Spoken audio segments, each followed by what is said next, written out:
두 사람은 총을 쏘면서 도망을 치다 보니 신장대학교 부속 중학교 앞에 도착했습니다. 한 무리의 학생들이 이상을 발견하고 나서 상황을 확인했지만 양심을 잃은 파이브오사는 다시 17세 학생 2명을 총으로 쏴 죽였습니다. 그 후 그들은 한쪽 담을 넘어 담장 뒤 숲으로 사라졌습니다. 이번에 두 사람은 범행에서 도주까지 20분이 걸렸고 총 14발을 발사하여 7명이 사망하고 5명이 부상당했습니다. 빼앗은 2개의 가방에는 달러와 인민폐가 들어있었는데 총 2억 8천만 원에 달합니다. 그 대규모 총기 강도 사건이 발생했다는 소식은 마치 중대한 폭탄처럼 우르무치시 전체를 놀라게 했습니다. 1997년 중국의 10대 형사사건 중 하나로서 이 사건은 중국 형사수사 역사에 영구적으로 기록되었습니다. 이번에 많은 사람들이 파이브오산의 생김새를 보았고 목격자의 진술을 수집하여 종합한 후 최종 몽타주를 그렸습니다. 곧 이 몽타주는 대량으로 복사되어 배포되었습니다. 경찰은 즉시 현장에서 몇 가지 증거물과 탄피 10여 개를 발견했습니다. 당시 베이징 경찰은 탄피의 출처를 따라 신장까지 추적해왔고 총알이 모두 8일씩 자동소총에서 발사된 것으로 확인되었습니다. 그래서 신장과 베이징, 허베이에서 발생한 여러 악성 사건을 병합했습니다. 하지만 경찰이 수사를 벌이고 있을 때 사건이 갑자기 변화를 가져옵니다. 1997년 8월 31일 오후 변방 호텔 사건 발생 후 12일째 되는 날 경찰은 한 건의 신고를 받습니다. 신장 텐츠 풍경구의 한 지역 목동이 산비탈에서 이름 없는 남자의 시신을 발견했습니다. 경찰은 현장에서 무명 남성의 시신은 총에 맞아 사망한 것으로 판단했고 사망자는 불에 타서 신원을 확인할 수 없었지만 현장에는 탄피 4발이 발견되었습니다. 살해자는 바로 파이브오산이고 사망자는 그의 공범인 우쯔밍입니다. 파이브오산이 우쯔밍을 죽인 이유는 그에게 돈을 나눠주고 싶지 않았기 때문입니다. 당시 파이브오산은 우쯔밍이 반드시 절반의 돈을 요구할 것이라고 확신했는데 이는 받아들일 수 없는 것이었습니다. 그날 성공을 거둔 후 두 사람은 스허츠로 돌아왔고 파이브오산은 돈과 총을 묻어두었습니다. 우쯔밍은 매우 흥분했습니다. 그것은 2억 8천만 원이고 파이브오산에게 언제 돈을 분배할 것인지 하루에 수도 없이 많이 물어봅니다. 마침내 파이브오산은 질문을 하는 것이 지겨워졌고 마음속으로 이번 작전에서 우쯔밍은 아무 도움도 안 됐다고 생각합니다. 사람들은 모두 자신이 죽였고 아무것도 하지 않은 우쯔밍이 돈을 나누는 데는 엄청 적극적이고 문제는 얼마를 줘야 그가 만족할지도 모르는 일이었습니다. 파이브오산은 또한 이 사람이 갑자기 돈이 생기면 주변 사람들에게 들킬까봐 두려워하고 신고당할 수도 있으며 자신의 정체가 드러난다고 생각합니다. 이렇게 보면 우쯔밍의 존재는 위험할 뿐만 아니라 쓸데없는 것이라고 생각할 때 눈치 없는 우쯔밍이 다시 말했습니다. 돈을 보러 가는 게 좋겠다. 거기 묻어두면 마음이 놓이지 않아. 누가 가져갈까봐 걱정돼. 파이브오산은 대답했습니다. 두 사람은 우르무치로 돌아온 후 돈을 확인하고 이 기회에 오사식 권총을 가만히 몸에 지녔습니다.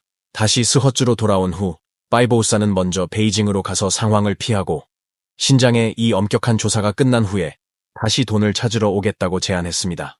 우쯔밍은 뭔가 이상하다는 것을 예감하는 것 같았습니다. 왜냐하면 그는 파이브오산에 대해 잘 알고 있기 때문입니다. 이 사람은 전에 2명의 감옥 친구를 죽였기에 우쯔밍도 자신을 죽일 수 있다고 생각하고 방비하기로 합니다. 파이브오산이 베이징에 가기 전 자신을 죽일 수도 있다고 생각한 그는 가지고 있던 파란색 노트에 2줄의 주소를 적어두었습니다. 하나는 베이징에 있는 파이브오산 주소이고 다른 하나는 스촨에 있는 셰중펀의 주소입니다. 파이브오산과 함께 신장을 떠나기 전 우쯔밍은 자신의 사촌 동생에게 노트를 건네주며 친구와 외출했다가 한 달 후에도 돌아오지 않으면 자신이 이미 세상을 떠난 것이라고 말했습니다. 즉 한 달 후에도 자신이 나타나지 않으면 노트를 가지고 신고를 할 것이며 그 안에는 친구와 친구 여친의 주소가 있다고 알려준 것입니다. 어느 날 파이브오산과 셰중펀은 대화를 나누며 이렇게 많은 날 동안 신장에서 제대로 놀지 못했다고 말했습니다. 파이브오산은 두 사람에게 텐츠에 가서 하루 즐기자고 합니다. 관광지에 도착한 후 세 사람은 약 2시간 동안 걸었고 더 이상 사람의 그림자가 보이지 않는 곳에 도착했습니다. 모두 피곤함을 느껴 좀 쉬기로 결정했고 이때부터 파이브오산은 우쯔밍의 행동을 항상 주시하기 시작했습니다. 쉬고 있을 때 우쯔밍은 물을 마시기 시작했습니다. 파이브오산은 방심한 틈을 타 허리춤에서 미리 준비한 망치를 꺼내 우쯔밍의 뒤통수를 3개 내리쳤지만 큰 피해는 없었습니다. 이에 반응한 우쯔밍은 산 아래로 구르며 뛰어갔습니다. 파이브오산은 따라잡지 못할 뻔하자 서둘러 권총을 꺼내 겨누고 사격을 시작했습니다. 그중 한 발은 엉덩이에 맞고 한 발은 등에서 우쯔밍의 심장을 관통하여 현장에서 사망했습니다. 우쯔밍을 죽인 후 그는 주머니에서 준비한 휘발유 한 병을 꺼내 붓고 라이터로 불을 붙였습니다. 셰중퍼는 예전에 빠이보우산이 얼마나 잔인한지 들었을 뿐인데 이번에는 살인 현장을 직접 목격하고는 깜짝 놀랐습니다. 빠이보우산은 절대 그녀를 해치지 않겠다고 약속했고 그에게 우쯔밍의 신분증과 범행 도구를 모두 묻으라고 했습니다. 1997년 8월 27일 빠이보우산과 셰중퍼는 우르무치로 돌아왔고 두 사람은 불법 자금을 빼내 호텔로 가져갔습니다. 이 달러와 인민폐 100장을 한 묶음으로 묶어서 모두 옷의 칸막이에 넣고 빠이보우산은 50-40 권총도 한 자루 넣었습니다. 모든 돈과 총은 옷 속에 넣었고 당시 기차역 검문은 몸은 수색하지 않고 집만 확인하는 시대였기에 두 사람은 순조롭게 베이징으로 갔습니다. 베이징으로 돌아온 당일 오후 빠이보우산은 어머니의 집으로 갔습니다. 이때 빠이보우산에게 변화가 생겼는데 예전에는 매번 범행 후 총과 뇌물을 묻었지만 이번에는 총을 숙소 서랍에 넣고 자신의 침대 밑에 돈을 쑤셔 넣었습니다. 어머니께 200만 원을 드리면서 신장에서 번 면화 대금이라고 하셨습니다. 하지만 어머니는 직접 돈을 한쪽에 두셨고 마음속에 약간의 걱정이 생겼습니다. 빠이보우산은 목욕을 하고 깨끗한 옷으로 갈아입은 후 자전거를 타고 나가서 한 바퀴 돌았습니다. 기분이 매우 좋았고 셰중펀을 데리고 쇼핑몰에 가서 소비를 시작했습니다.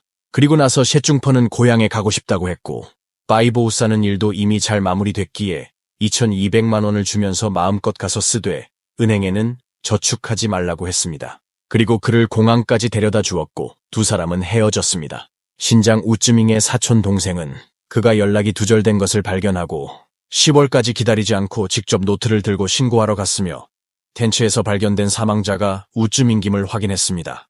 이후 신장 경찰은 다방면의 조사를 통해 우쯔밍과 빠이보우산이 빈장 호텔에서 미친 듯이 살육하고 강탈한 두 명의 범죄자임을 확인했습니다. 1997년 9월 5일 베이징시 공안국 이천은 신장 스워츠 공안국 형사대대에서 보낸 전보를 받았습니다. 그들은 우쯔밍의 노트를 바탕으로 빠이보우산의 개인정보와 집 주소, 그리고 저지른 일련의 강력 사건을 베이징 경찰에 알렸습니다.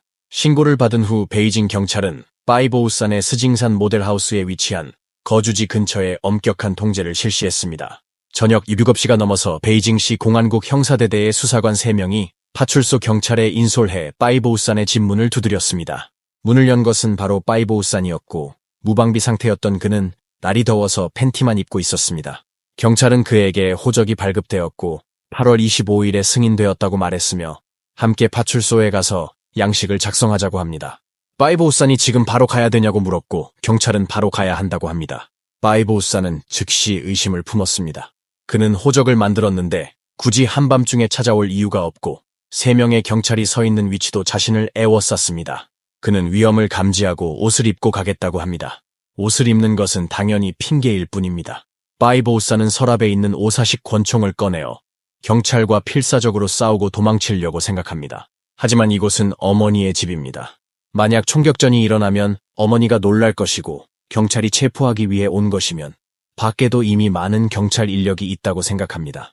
때마침 어머니가 방에서 나왔고 그 모습을 본 후 어머니 앞에서 사람을 죽이고 싶지 않아 포기했습니다. 옷을 다 입고 어머니께 호적 승인 때문에 갔다 오겠다고 말한 뒤 경찰을 따라 떠났습니다.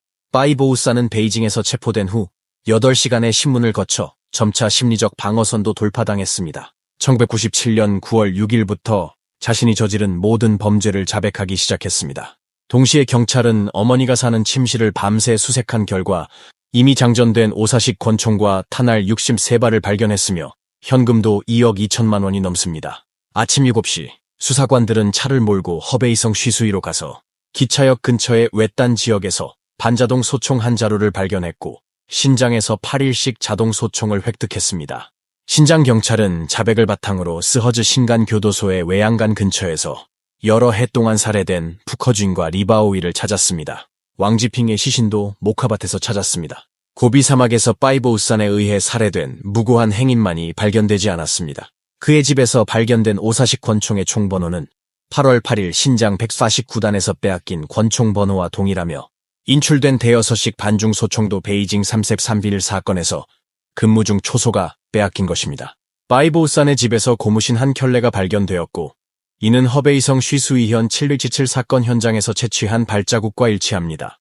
모든 증거에 직면하여 바이보우사는 더 이상 반항하지 않고 스스로 반항하고 모든 죄를 인정했습니다. 곧 셰중펀도 스촨 고향에서 체포되었습니다. 이로써 바이보우산 총기 살인 사건이 완전히 해결되었습니다.